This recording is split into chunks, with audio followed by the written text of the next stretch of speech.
Good morning, students. We are just continuing our previous chapter, means consumers equilibrium and demand. और आज अपन जो पढ़ने वाले हैं वो है exceptions of the law of DMU. Students, exceptions means होता है मीन्स द कंडीशंस, ठीक है, where that particular rule would not be follow. ठीक है, तो एक्सेप्शन मतलब होता है कि जब आप किसी चीज़ को अलाउ नहीं करते, means you are not going to permit anything. ठीक है, तो कौन कौन सी ऐसी कंडीशंस है अपन उसके बारे में पढ़ने वाले हैं जहाँ पे डीएमयू का कॉन्सेप्ट अप्लाई नहीं होगा. अब आपको याद तो होगा डीएमयू क्या होता है.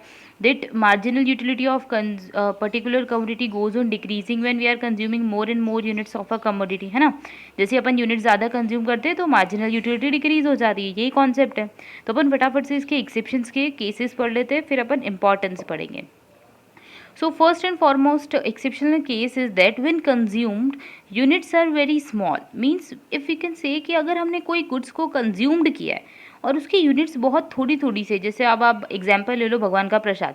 ठीक है, उसके केस में क्या होता है, थोड़ी सी यूनिट्स मिलती है, मतलब थोड़ी सी कमोडिटी होती है हमारे पास, तो वी कैन नॉट से कि हम वहाँ पे लॉ ऑफ डीएमयू अप्लाई कर पाएंगे.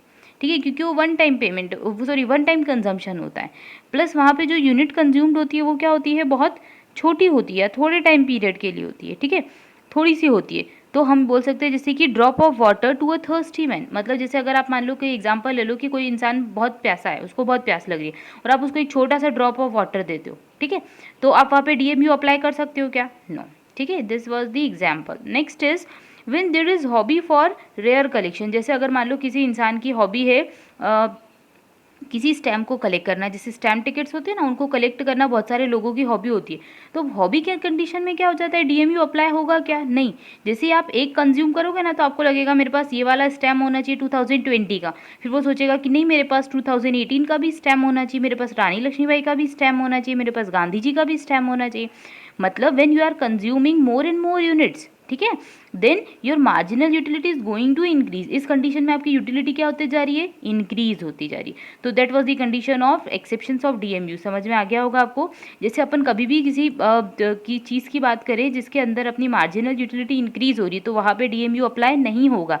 जैसे अगर मैं आप लोगों से बात करूँ ड्रेस कलेक्शन की, जस्ट अज्यूम आप लोगों की विश होती है या आप लोगों की हॉबी है शूज़ कलेक्शन, जनरली लोगों की होती है.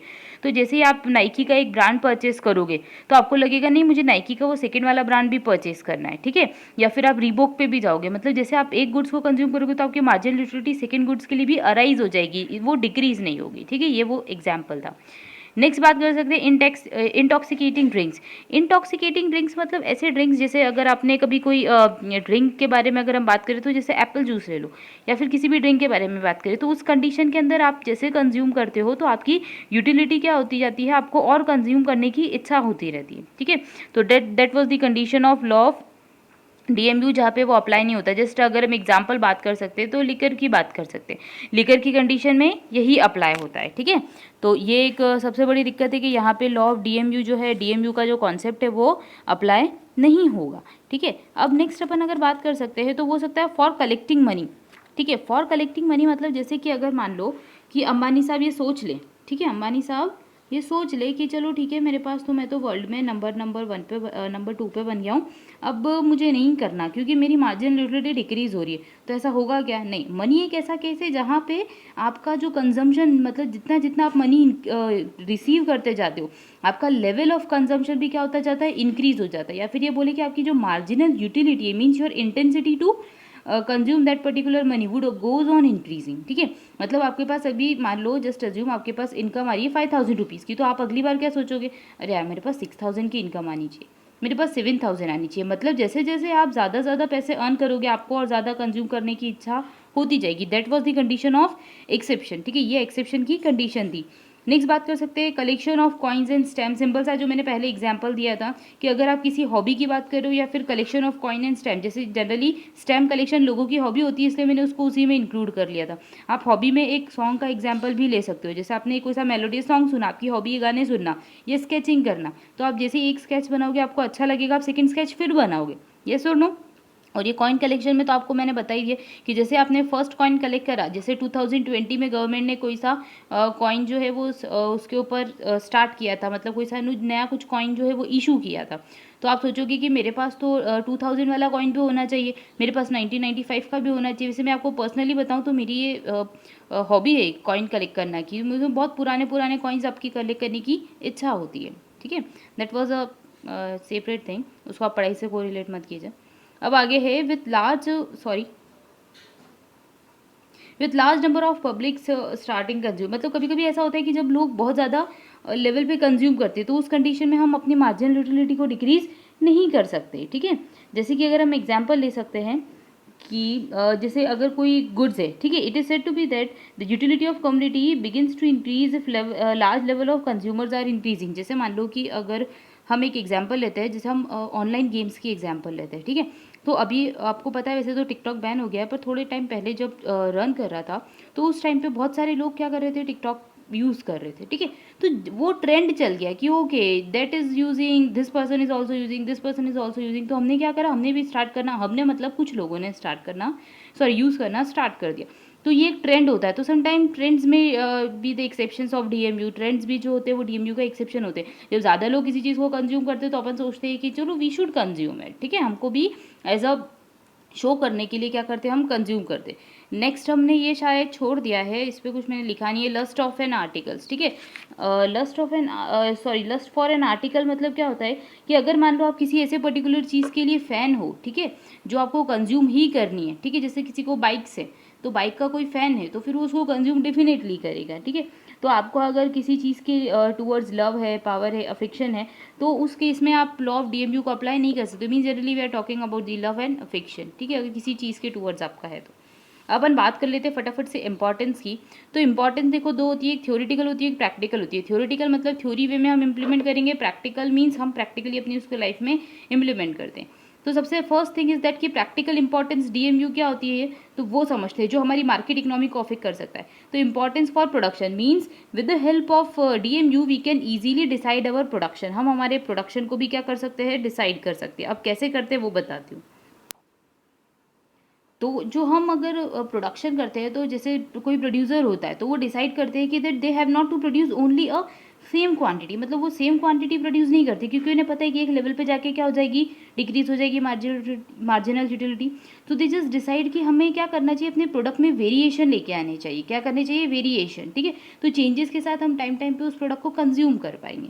सो इंपॉर्टेंस फॉर प्रोडक्शन डीएमयू का कॉन्सेप्ट है। Next is basis of socialism and importance for taxation.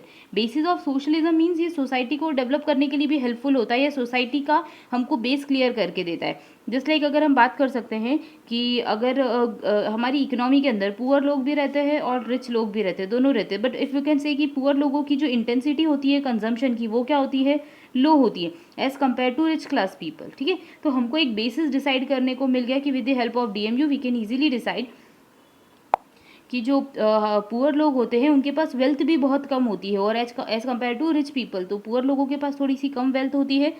तो ये सबसे अपन बोल सकते हैं कि इससे अपन रीडिस्ट्रीब्यूशन कर सकते हैं इनकम का। अब रीडिस्ट्रीब्यूशन कैसे होगा, तो टैक्सेशन के थ्रू। आपको पता है गवर्नमेंट टैक्स इम्पोज करती है, तो जब भी गवर्नमेंट टैक्स इम्पोज करती है ना तो उसके अंदर यही चीज़ होती है कि हाई क्लास लोगों के ऊपर टैक्स का बर्डन होता है और लो क्लास या मिडिल क्लास लोगों के ऊपर जो होते हैं वो एग्जेम्प्टेड होते हैं टैक्स से। जनरली अगर अपन ये बात करें तो एग्जेम्प्टेड मतलब उनके ऊपर टैक्स नहीं लगता है। ठीक है, तो इससे क्या होता है, गवर्नमेंट को भी पता है, गवर्नमेंट को भी जिससे पता है कि जो हाई क्लास लोग होते हैं उनकी मार्जिनल यूटिलिटी ऑफ मनी जो होती है वो ज़्यादा है। क्योंकि आप सोचो कि अमीर जो लोग होगा, इंसान होगा, वो ज़्यादा से ज़्यादा अर्निंग करेगा, ज़्यादा अर्निंग करेगा तो दे हैव टू पे मोर टैक्स, है ना। तो सिंपल हम बोल सकते हैं कि गवर्नमेंट इसीलिए हाई टैक्स भी इम्पोज करती है क्योंकि उनकी मनी को परचेज करने की पावर क्या होती है, ज़्यादा होती है generally as compare to low public या जो मिडिल क्लास लोग होते हैं।